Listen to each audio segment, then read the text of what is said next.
林薇薇的派对在霍南州为她新买的私人别墅举行，霍南州邀请了当时各大名流。江晚被霍南州电话命令过来，薇薇缺个助理，你要是不来，我不介意把你的私密照发一份到网上。他以前怎么没发现霍南州是一个这么无耻的人？他简单白衣牛仔裤与奢华的宴会格格不入，而林薇薇挽着霍南州，一身华丽的限定礼服，像只骄傲孔雀。他故意将手包、披肩、喝剩的香槟杯一次次塞江晚手里。婉婉，帮我拿一下哦，谢谢。婉婉，站这边，别挡客人。语气亲昵，姿态像使唤佣人。宾客投来鄙夷目光，霍南州视若无睹，脑海浮现当年他被刁难后，霍南州站在写字楼楼顶，对着霓虹的灯光呐喊：我霍南州的女人，不需对任何人卑躬屈膝。如今他纵容别人肆意将她踩碎。派对进行到一半，林薇薇惊呼：我钻石手链不见了！人群骚动，那条手链是霍南州开场的时候送的，价值不菲，别急，慢慢找。霍南州安抚她，目光锐利扫全场。林薇薇意有所只看江晚，最后是婉婉帮我拿的包，所有目光瞬间聚焦江晚，带着审视怀疑。江晚，霍南州眉头紧锁地走向江晚，语气阴沉：拿出来。没有询问，直接定罪。我没有。他迎上他的目光，搜一下不就知道了。宾客提议，他穿的简单，藏不了东西。霍南州只犹豫一瞬，点头。江晚，这也是为了证明你清白。两个女佣突然上前，不顾江晚挣扎，当着众人的面对着他全身摸索，屈辱的泪水在眼底打转，被他死死忍住。片刻以后，搜身一无所获。林薇薇哎呀一声，从沙发缝摸出手链，原来掉在这儿了。看我这记性。他笑着看向江晚，毫无诚意道歉，对不起啊，婉婉，误会你了。霍南州松了口气，不耐烦地挥手，行了，既然是误会，那就没事了，你去厨房帮忙吧，别在这碍眼。他们当众羞辱江晚，却用一句轻飘飘的误会盖过。宾客散开谈笑，没人再多看他一眼。江晚站在原地，像被剥光了扔雪地里，冷得刺骨。他看霍南州温柔给林薇薇带回手链，看他们避人背影，还有6天时间，快点走。南州科技重要客户接待日，江晚被勒令必须到场，充当服务人员。霍南州命令你端茶倒水罐了。薇薇说你一定比公司其他员工干得好。当天，林薇薇穿着最新季高定，佩戴着霍南州送的闪耀珠宝，言笑晏晏。在公司交谈过后，他们订了当市最大酒店的包间宴请客户。席间，一位重要客户多看了江晚2眼，霍南州注意到，眼神一暗，送走客户。他在电梯口死死拽江晚，你刚才那副死样子摆给谁看？有男人看你，你不知道躲开，还想给我丢人现眼。江晚沉默，可正是他的沉默激怒了他。也是，他忽然冷笑，语气刻薄肮脏，你这种底层爬上来的，最会的就是这种欲擒故纵的把戏，想着攀高枝是吧？离了我，你是不是就准备去卖？江晚下意识的一巴掌打在霍南州的脸上，恶心感让他胃里翻江倒海，他脸色苍白，手指冰凉。霍南州捂着自己的脸，见他难受，反而升起一种扭曲的满足感，看他还是会被他影响，他根本离不开他，被我说中了，气急败坏了吧？他凑近，语气施舍般，乖乖听话，认清自己的身份，我还能赏你一口饭吃，别动那些不该有的心思，除了我，谁还会要你这种被我玩烂了的货色？这时，林薇薇推门进来，看到这一幕，故作惊讶，南州，你们？霍南州立刻松开江晚，语气厌恶，教训他几句，一点规矩不懂。林薇薇柔声说，婉婉可能也是想帮忙。对了，南州，我忘了带那个限量的胸针，放在别墅了，能不能让婉婉现在去取一下？晚上跟合作方的宴会，我想要带。那别墅的衣帽间已经全是林薇薇的东西，不仅仅是衣帽间，整个别墅也没有多少她的东西。江晚的东西在林薇薇住进去的时候就被胡乱塞在一个角落的纸箱里。霍南州毫不犹豫点头，对江晚下令，去给薇薇拿胸针，动作快点，别耽误事。你公司那么多人，为什么非让我去？霍南州瞪着他，你是不是忘了你弟弟？霍南州，江晚气愤地打断他，我以前怎么就没发现你这么恶心？你少提小风，你不配。他把车钥匙丢给江晚，语气冰冷，呵，你跟你弟弟都靠我，不是我他怎么交得起医药费？他的命都是靠我续着的，我不配，滚吧，耽误了事，你自己知道会有什么后果。江晚抬头看看眼前这对男女，一个将他尊严踩入泥泞，一个笑里藏刀，步步紧逼。他没有看他们任何一眼，沉默地走进电梯，脚步平稳，甚至没有一丝迟疑。霍南州看着他背影，心底那丝莫名烦躁又浮现，他这次好像太过平静了，平静得让人不安，但他很快甩开这念头。江晚离开了自己，根本无处可去。他嗤笑自己想太多，江晚就像他养熟的雀儿，即便是拔了羽毛，飞不走的。江晚走出大楼，站在刺眼的阳光下，脑海中系统的倒计时在一点一滴的变少，还有5天，时间快到了。江晚拿着那枚镶嵌着蓝宝石的胸到达宴会厅，水晶灯的光芒刺得他眼睛微微发疼。霍南州正搂着林薇薇的肩，与合作方的客户谈笑。林薇薇眼尖，立刻看到了他。婉婉在这里。江晚将盛放胸针的盒子递过去，林薇薇接过，却没有立刻打开，而是用指尖轻轻摩挲着盒面，脸上挂着意味不明的笑容。辛苦你了，他说着，故意手一滑，盒子啪的掉落在地上，盒盖弹开，那枚璀璨的胸针滚落出来，正好被走过的服务员脚踩个正着，细微却清晰的咔嚓声响起，胸针瞬间扭曲变形。啊！林薇薇发出一声夸张至极的尖叫，猛地捂住嘴，眼眶说红就红。我的胸针，那是南州特地从 F 国给我带回来的限量款，全球只有10枚。全场目光瞬间被吸引过来，嘈杂的宴会厅有了片刻诡异的寂静。霍南州脸色骤然阴沉，目光如霜扫向江晚，你干的？我递给他，他自己没拿稳。江晚平静的陈述，声音不大，却足以让附近的人都听清。你撒谎！林薇薇一边哭着，一边抓住霍南州的手臂，身体微微颤抖。婉婉，我知道你一直不喜欢我，觉得我抢走了南州，可你为什么要拿我的胸针出气？这不仅是钱的问题，这是南州的心意啊！江晚，霍南州的耐心耗尽，一把狠狠攥住江晚的手。手腕，力道之大，像是要捏碎他的骨头。我是不是太给你脸了，让你一次次挑战我的底线？道歉，立刻给微微道歉。周围响起窃窃私语，那些目光充满了鄙夷、探究和看戏的兴奋。这些客户中也不乏江婉当年为霍南舟卑躬屈膝而拉来的合作方。不是我做的，我为什么要道歉？江婉试图抽回手，但他的钳制如同铁箍，他的反抗和冷静彻底激怒了霍南舟，死不悔改。霍南舟眼中戾气暴涨，猛地抬起另一只手，狠狠一巴掌落在江婉脸上，啪！清脆的巴掌声响彻整个宴会厅。江婉被打得偏过头去，半边脸颊瞬间红肿起来，火辣辣的痛感迅速蔓延，耳朵里嗡嗡作响。他缓了好几秒，才慢慢转回头看着霍南舟，眼里没有眼泪，没有哀求，只有一片冰冷和极淡的嘲弄。这眼神让霍南舟心口莫名一滞，随即是更汹涌的怒火。他凭什么用这种眼神看他？看来不给你点教训，你是永远学不会什么叫规矩。他语气森寒，他猛地甩开他的手，掏出手机拨打电话报警。挂断电话，他开始温柔安抚林微微，别哭了，微微，为这种人不值得，坏了再买新的，你想要多少都有。警察来得很快，霍南舟指着江婉，语气冰冷，他损坏价值300多万的财物，证据确凿，且态度嚣张。警察点头，放心，我们一定严肃处理。带走。2名警察给江戴上手铐，带走的时候却有点犹豫。霍南舟一个眼神都懒得给他，对着警察大声地说，按程序办，好好让他清醒清醒，知道什么该做，什么不该做。周围的目光像针一样扎在他身上，那些窃窃私语如同毒蛇吐信。这些人中大多知道江婉为霍南舟的付出，如今这个一心付出的女人却被人当作垃圾一样丢来丢去，没有一丝尊严，怎么不算可笑？她被推上警车，隔绝了外面那个奢华却肮脏的世界。警笛呼啸而去，车窗外的城市夜景飞速倒退。他低头看着手腕上冰冷的手铐，这曾为他挡过酒瓶，为他熬汤做饭，为他翻阅无数文件的手，如今却带着耻辱的镣铐。脑海中系统的倒计时冰冷而精确地跳动着，剥离书本世界进行中，剩余时间3天13小时28分。他缓缓闭上眼，将外界的一切喧嚣隔绝。拘留所的铁门在身后哐当一声关上，江婉被警察粗暴地推搡着走进阴暗潮湿的监区。同一间的女犯们目光不善地打量他，其中一个身材粗壮的女人走过来，猛地推了他一把，新来的懂不懂规矩？以后这里的厕所都归你刷，每天还要给我们捏脚按摩。江婉踉跄着扶住冰冷的墙壁，腹部的伤口被牵扯，一阵剧痛。他沉默地走到角落坐下，没有回答，也没有办法拒绝，因为他知道监狱里有多危险。他不想惹事，只想快点熬过去。晚饭时间，一份馊掉的米饭被扣在他的碗里，原本新鲜的饭被覆盖。吃吧，有人特意交代要好好照顾你。他看着那碗泛着酸味的食物，胃里翻江倒海。我不饿。壮女人一把揪住他头发，将他的脸按向馊饭。我管你饿不饿，给脸不要脸，给我吃。馊臭的气味冲进鼻腔，引起一阵干呕。周围响起哄笑声，狱警则是半天才悠悠地过来阻止，但也只是警告了几句。深夜，他被一盆冷水泼醒，几个黑影围在他床边。听说以前挺狂啊，是什么霍总的舔狗，仗着霍总在外面狐假虎威，还胆大包天惹了林小姐。呵，找死！没等到江婉开口说话，拳脚像雨点般落在他身上，他蜷缩起来，护住头和腹部，冰冷的疼痛在全身蔓延，一只脚狠狠踹在他后腰。霍总说了，让你好好反省。他咬紧牙关，不让自己哭出声，血嗅味在嘴里弥漫。第二天放风，他又因违反纪律被罚站烈日下，虚弱的身体很快开始摇晃，而狱警冷眼旁观。林小姐交代了，霍总说要特殊关照。晚上，壮女人再次来找茬，他们抢走他单薄的被子，将冷水泼在他床上，他只能蜷在湿冷的床板上发抖。看他那副清高样就不爽，不过就是有钱人家的舔狗，还以为自己是什么豪门太太呢。当天夜里，他发起高烧，意识模糊时，仿佛听到霍南舟冷漠的声音，让他吃点苦头，他才知道自己错在哪儿了。可他到底错在哪儿了？他没错。他艰难地睁开眼，四周只有冰冷的墙壁。第3天，律师终于来了，看着憔悴不堪的江婉，他眼中没有一丝波澜。江小姐签了这份认罪书，承认你因嫉妒故意损坏林小姐财物。江婉抬起沉重的眼皮，冷笑，如果我不签呢？律师挑眉，那霍总不介意让你在这里待到烂掉，还有你的弟弟，等你出来的时候，说不定就只能给他收尸了。他看着那份认罪书，手指微微颤抖，想起湿冷的床板、馊掉的饭菜，还有无尽的殴打。剩余时间1天19小时45分，再忍忍就快结束了。他拿起笔，签下名字，笔迹虚弱的像他随时会断掉的呼吸。律师满意的收起文件，不屑地看了他一眼，早这么听话不就好了？他终于可以离开这个地狱，艰难地跟着狱警走出监区，阳光刺得他眼睛生疼，自由的气息让他想要落泪，但刚走出大门，狱警就追了上来。江婉，林微微小姐，追加指控你盗窃贵重珠宝，证据确凿，回去接受调查。冰冷的手铐再次扣上他纤细的手腕，他看到街角那辆熟悉的黑色轿车缓缓驶离，车窗后是霍南舟冷漠的侧脸和林微微得意的笑容。刚获得的希望又彻底毁灭。10几个小时以后，拘留所的铁门再次打开，江婉被推了出来。连日的折磨让他几乎站立不稳，稳，只能扶着冰冷的墙壁喘息。黑色的轿车无声地滑到他面前，车窗降下，露出霍南州冰冷的侧脸。上车，他的声音里没有一丝温度，而他沉默地拉开车门，坐在最远的角落。车内弥漫着他常用的雪松香调，此刻却让他胃里翻涌。这几天玩得开心吗？他突然开口，语气讥讽。听说你在里面也不安分，还想着勾搭男人。江晚怔住，不明白他在说什么。我不懂你的意思。他猛地踩下刹车，转身将手机摔在他身上，砸在他本就有淤青的额头上。屏幕亮着，是一张张模糊的照片。照片上，他和一个外国男人在咖啡厅交谈，男人的手似乎搭在他的手上，姿态亲密。这是1个月前，他立刻认出他是安德森先生，是我为你找的海外投资人。那时霍南州的公司急需打开国外市场，需要一个海外投资人。他连续熬了3个通宵做方案，才约到这位难缠的投资人。编得真好。霍南州冷笑，投资人需要摸手，需要你笑得那么贱。他看着照片，终于发现角度刁钻，明显被裁剪过。那只搭着的手，分明是递文件时的错位。这是 P 的。他无奈解释，那天谈完他就回国了，你可以查记录。至于图片，你随便找个专业的人鉴定一下，就可以知道是假的。5年，连最基本的信任都不曾有，真是可笑。查什么？他猛地回身，伸手掐住他下巴，力道大得像是要捏碎他的骨头。查你怎么为了钱什么都肯卖。霍南州，他声音发抖，那天回来我就发了高烧，你忘了吗？你说我脸色难看，让我别烦你。你正忙着给林薇薇亲手做生日蛋糕，你的脑子要是只有那些肮脏废料，你大可以捐掉。他眼神一暗，随即更加暴怒。怎么，我让你觉得受委屈了，所以需要找别人安慰？车子猛地启动，霍南州几乎飙回别墅，他粗鲁地将他拽下车，一路拖进地下室。冰冷的空气扑面而来，这里曾经是他熬夜为他整理资料的地方，现在他把他狠狠摔在椅子上。你既然这么按耐不住，这么燥热，就在这里好好冷静。他走向墙边的控制面板，打开冷气，刺骨的寒风瞬间从通风口涌出。你疯了！他抱住发抖的身体，我才做完手术，才从监狱出来，我会生病。生病？他嗤笑，正好让你脑子清醒点，想想自己是个什么东西，想着离开我另攀高枝，也要看看自己有没有那么本事。冷气越来越强，室温骤降，他只穿着单薄衬衫，很快冻得嘴唇发紫。求你了，牙齿不住打颤，你可以去查。他站在门口，逆光的身影如同审判，什么时候想清楚自己错在哪，什么时候出来。铁门重重关上，落锁声清脆刺耳，黑暗和寒冷瞬间将他吞噬。他蜷缩在角落，试图保存一点体温。从前就是在这里，他在这里熬了不知道多少个夜晚，只为了能够让霍南州能够拥有最好的方案，去面对各种问题。霍南州半夜下来，看到他趴在桌上睡着，会轻轻把他抱回房间，还嘟囔着傻瓜，别太累。现在同样的地方，他让他在冷气中自生自灭，不顾他的死活。剩余时间21小时12分，系统的提示音在脑中响起，像是他仅剩的希望。不知过了多久，铁门再次打开，林薇薇站在门口，披着昂贵的皮草。哎呀，怎么冻成这样？他故作惊讶。南州也是，生气起来就没轻重。他递过来一杯热水，却在江晚伸手时不小心打翻，滚烫的水全泼在他早已冻僵的手上。对不起哦，林薇薇语气毫无歉意。不过你勾引男人的时候，没想到会这样吧？你说南州对你这么好，你干嘛背叛他呢？江晚抬头看到霍南州站在楼梯口，看来还没学乖。他淡淡开口，那就继续待着吧。他再一次被推了进去，门再次锁上，比之前更冷的寒风汹涌而来。第二天，霍南州带林薇薇出席本市最重要的商业论坛，江晚再次被命令随行，名义上是助理，实则是没有任何尊严的仆人。他不过是还想要羞辱他。他沉默地跟在后面，提着林薇薇的各种物品，忍受着旁人异样的目光。论坛上，霍南州意气风发，侃侃而谈，林薇薇依偎在他身边，笑得甜蜜而得意。中场休息时，林薇薇趁人不备，他迅速将一份文件塞进江晚随身的提包里。江晚察觉有异，正要开口，林薇薇却抢先一步，对着一位商业大佬惊呼道：啊，王总，那份保密标书草案怎么不见了？全场瞬间安静下来。王总脸色骤变，什么？那里面有我们下个季度的核心规划。所有人的目光都聚焦过来。林薇薇状似无意地瞥向江晚的提包，欲言又止。刚才好像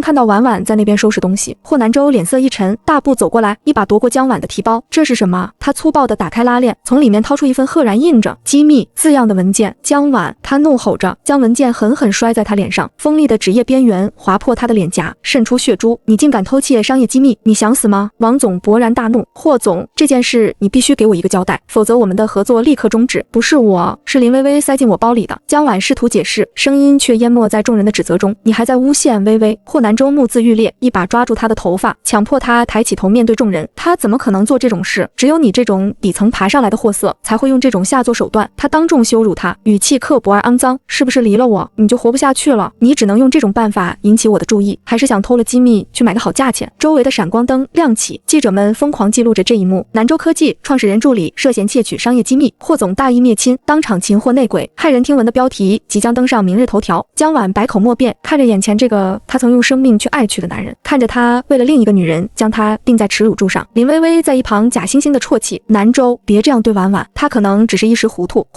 霍南州冷笑，他就是坏，骨子里的坏。他像扔垃圾一样狠狠推开他。江晚踉跄着跌倒在地，手掌擦破，渗出血丝，但他感觉不到疼痛，只是看着他被众人簇拥着离开，看着自己身败名裂，成为全场笑柄。剩余时间1小时59分08秒，系统的倒计时冰冷而精确，却是他唯一的救赎。他懒得反驳，只静静地看着他，眼里全是空洞。商业论坛后的庆功宴上，霍南州心不在焉，林薇薇依偎在他身边，接受着众人的恭维。南州，今天真是多亏了你，要不然公司的机密就被偷走了。他勉强笑了笑，目光却不时飘向门口。江晚最后那个眼神，那个平静无波，甚至带着一丝悲悯和彻底放弃的眼神，不断的在他眼前放大。他是不是做得太过分了？这个念头刚一冒出来，就被他强行摁了下去。他怎么可能对他过分？他的一切都是他给的，离了他，他什么都不是。他让他冷静一下，认清自己的身份，有什么错？况且他刚刚还偷走了商业机密。可是那股心慌意乱的感觉却越来越强烈，像一只无形的手紧紧攥住了他的心脏。他甚至开始怀疑，江晚真的会做那样的事情吗？以前的江晚好像也不是这个样子的。庆功宴进行到一半，他突然站起身，薇薇，我有点事，先回去一趟。南州，你不舒服吗？脸色这么难看。林薇薇关切地问，手抚上他的额头。他猛地躲开，动作之大让周围的人都愣了一下。我没事。他声音有些沙哑，扯了扯领带，感觉有些喘不过气。抱歉，各位，我忽然有点急事，先失陪一下。他再也无法忍受这里的喧闹，某种强烈的直觉催促着他必须立刻离开。林薇薇错愕地看着他，现在可是宴会还没结束。他没有回答，也没有多看林薇薇一眼，大步流星地朝外走去，留下满场错愕的宾客和脸色难看的林薇薇。一种莫名的不安感越来越强烈。开车回去的路上，他心烦意乱，他脑子里乱糟糟的。一会儿是江晚当年捧着一碗热粥看着他，一会儿是他替他挡酒，吐得昏天暗地后苍白的笑脸，一会儿又是他在地下室里用那种彻底心死的眼神望着他。我只是回去看看他死了没有。他恶狠狠地对自己说，像是在说服自己这个仓促离开的理由。他要是病了死了，还得麻烦我收拾烂摊子。对，就是这样。他只是怕麻烦，毕竟跟了我5年，如果不是他非想着另攀高枝，找别的男人，我怎么会那么生气？他试图为自己找借口，回去就给他一笔钱，当做是这段时间忽视他的补偿。与此同时，医院里，江晚站在病床前，手轻轻抚在少年的额头。小风，时间到了，姐姐要走了，但是你放心，从今往后，你我都不再是从前的自己。他转身站在窗前，抬起头，平静地看着天边的月亮。剩余时间0小时0分01秒，世界剥离程序完成，回归现实世界启动。他感受到身体变得轻盈，周围的景物开始模糊消散，没有痛苦，没有留恋，只有彻底的解脱。最后一眼看这个世界，他轻轻吐出2个字，再见。身影彻底消失在空中，仿佛从未存在过。霍南州的车驶入别墅区，车子粗暴地刹停在别墅门前，他几乎是从车里冲出来的，推开大门，屋子里一片寂静，只有他急促的呼吸声。江晚，他朝着空荡的客厅喊了一声，声音在黑暗中显得格外突兀。滚出来！没有人回应，这种过分的安静让他心里的不安达到了顶点。他快步走向地下室，发现门虚掩着，里面早已空无一人，冷气也早就关了。他的心猛地一沉，又快步上楼，冲向他的卧室。江晚，别给我装死，我数3声，你最好立刻给我出来。他猛地推开卧室的门，房间里整洁的过分，仿佛从未有人住过。月光透过窗户洒在空荡荡的床铺上，冰冷而寂静。霍南州愣在门口，心脏像是被什么东西狠狠揪了一下，一种前所未有的恐慌瞬间席卷了他。与此同时，现实世界的江晚缓缓睁开了眼睛，窗外是真实世界璀璨的星河。系统冰冷的机械音在他脑海中响起，欢迎回归，世界桥梁建筑师江晚女士。霍南州将威士忌一饮而尽，灼烧感却压不住心底翻涌的烦躁。一个大活人能凭空消失，秘书屏住呼吸，所有交通枢纽、酒店、医院甚至出租屋都查遍了，没有江小姐的任何记录。她身无分文，连身份证都在我这里，能去哪？对，医院呢？江峰还在医院里。江晚那么宝贝自己的弟弟，还能放着弟弟不管？但是秘书显然已经去过了。医院那边说上次查房的时候，江峰就已经不在病房了，所以他们姐弟俩是同时失踪的。不可能，江峰是个植物人，他要怎么带走一个植物人？找，继续找。他冷笑，试图说服自己，这又是他吸引注意的把戏，但那不祥的预感却愈发清晰。秘书迟疑着地上平板，霍总，技术部发现公司服务器有异常访问痕迹，时间点在江小姐离开前后。霍南州眼神一凛，追踪源头，痕迹被专业手段抹除了，但路径模糊，指向外部。秘书顿了顿，另外，林薇薇小姐的前夫最近似乎纠缠上了她，好像有过几次见面。霍南州眉头紧锁，林薇薇哭诉被前夫纠缠缠勒索的画面浮现，此刻却显得有些刺眼。知道了，核心项目的突然暂停让公司人心惶惶，竞品抢先发布了惊人相似的概念方案，打了他们一个措手不及。内鬼一定有内鬼。高层会议上，股东们情绪激动，所有零散的线索最终都若有似无地指向那个已经离开的人。江晚，除了他还有谁？林薇薇依偎过来，语气笃定，他恨你，也恨我夺走了你，他得不到你就要毁了你。除了江晚，没有人会知道这些方案，他简直太恶毒了。霍南州太阳穴突突的跳，对江晚那点微弱的愧疚被怒火和背叛感吞噬，掘地3尺也要把他给我找出来，我要亲自问他。他动用了一切力量，发出悬赏，搜索范围不断扩大，可江晚就像人间蒸发，没有消费记录，没有通讯信号，没有任何残影。这种彻底的、绝对的消失，让他第一次感到了失控的恐慌。他不是应该哭着回来求他吗？为什么一点痕迹都不留？深夜，霍南州的私人邮箱收到一封加密邮件，发件人未知，标题只有一句话：你真的知道所谓的真相吗？他让技术部门连夜破解，附件里只有一张清晰的扫描件，一份来医院的超声检查报告，患者姓名江晚，检查结果宫内早孕，活胎约6周，报告日期恰好是他逼他签下子宫摘除手术同意书的那天。宫内早孕，活胎6个字像烧红的烙铁，狠狠烫在他的视网膜上。他猛地站起身，撞翻了身后的椅子，发出刺耳的噪音。他当时挣扎着说的话是什么？霍南州，你不能这么做，